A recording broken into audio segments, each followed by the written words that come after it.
Hola, ¿qué tal amigos? Buenas tardes en América Latina. Desde aquí, desde los estudios de Naciones Unidas en Ginebra, Suiza, los saluda Gabriela Sotomayor en este nuevo segmento Punto Libre con la producción de François Zubiguer. Bueno, pues para contarles y para hablarles, la vez pasada hablamos de una resolución muy polémica sobre el Consejo de Derechos Humanos que iba a ser adoptada y que estábamos viendo cómo iba a ser la votación.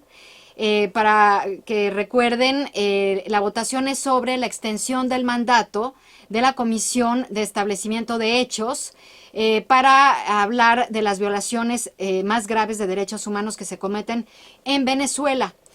Esta misión de establecimiento de hechos, que fue designada por el Consejo de Derechos Humanos el año pasado, este año presentó un informe bastante fuerte sobre crímenes de lesa humanidad que se cometen en Venezuela del 2014 a la fecha en el régimen de Nicolás Maduro y acusa a las altas autoridades, incluyendo a Nicolás Maduro, al ministro de Defensa y del Interior, de estar conscientes y la anuencia de estos crímenes y también de haberlos ordenado. Bueno, pues el día de hoy en el Consejo de Derechos Humanos, fue una votación y una presentación del voto bastante interesante y la resolución pasa adelante con 22 votos a favor, 22 abstenciones y 3 votos en contra. Llama la atención el voto de México porque México se abstiene de apoyar esta resolución. México se abstiene, México calla ante la posibilidad de crímenes de lesa humanidad en Venezuela. Y es el único país de América Latina que no se suma a esta resolución que extiende el mandato de esta misión de expertos por 2 años más. Es para que amplíe sus indagaciones, para que haga más investigaciones y para que se deslinden más las responsabilidades de estos crímenes.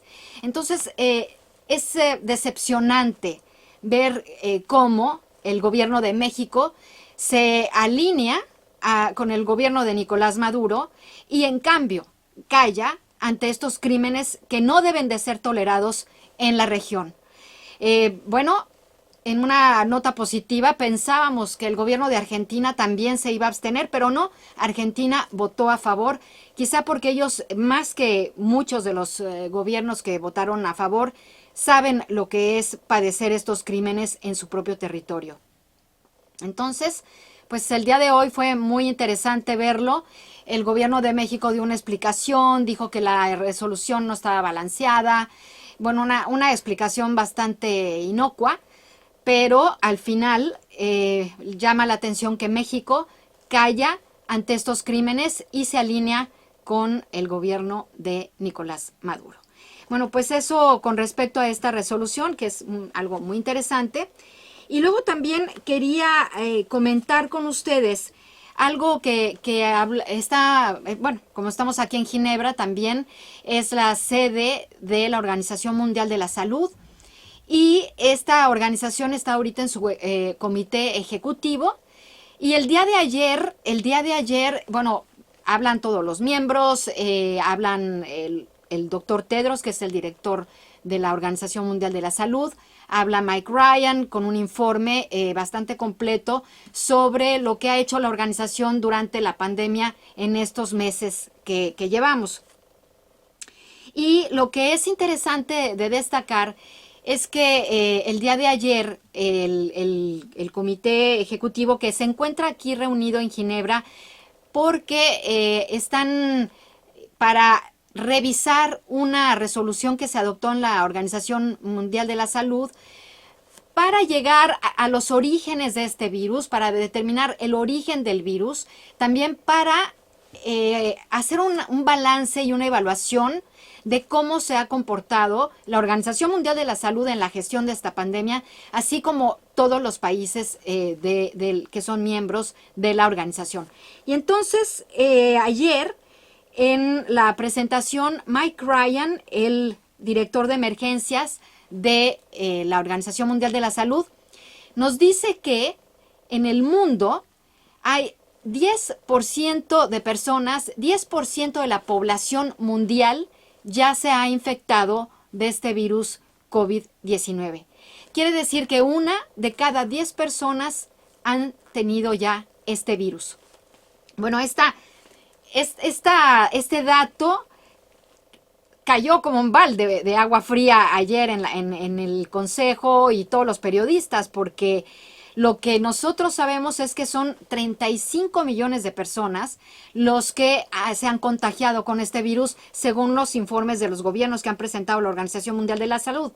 Pero Mike Ryan nos dice que no, que es 20 veces más lo que estiman que es el número de la población mundial que se ha infectado por el coronavirus.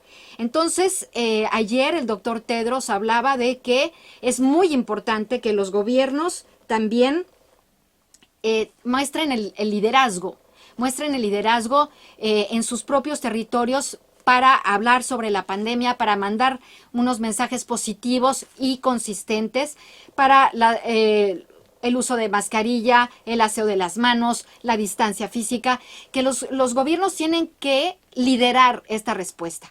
Entonces, la Organización Mundial de la Salud está bajo el escrutinio también de un grupo independiente para ver cómo enfrentaron la pandemia, pero también están proponiendo una especie de examen periódico universal que se aplique en el Consejo de Derechos Humanos para hacerlo en la Organización Mundial de la Salud. Un mecanismo que sería muy inteligente y muy interesante porque estaría llamando a cuentas entre pares, entre gobiernos, a los gobiernos para ver cómo enfrentan las cuestiones de salud.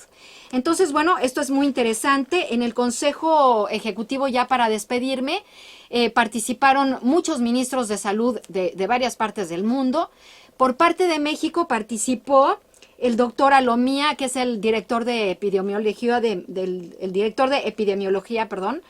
México, quien dijo que México estaba actuando bajo los lineamientos de la Organización Mundial de la Salud, cosa que no nos queda clara porque en México no se ha hecho suficientes pruebas de laboratorio sobre el COVID. Pero bueno, llama la atención también por qué no el ministro de Salud habló al Consejo Ejecutivo, por qué no habló el señor López-Gatell, que es el que está gestionando la pandemia en México. Y bueno, pues esto es lo que a mí me llamó la atención de esta sesión del Consejo Ejecutivo. Y bueno, estaremos viendo cómo se van desarrollando las cosas también aquí sobre este importante hecho que es la pandemia que ha devastado a todos nuestros países y las sociedades y la economía mundial. Bueno, pues ese es el comentario del día de hoy, es el análisis aquí en Punto Libre. Los espero en la próxima emisión desde aquí, desde el estudio de Naciones Unidas en Ginebra, Suiza. Muchas gracias a François Zubiguer por la producción de este programa. Y yo me despido, Gabriela Sotomayor. Nos vemos a la próxima. Hasta luego.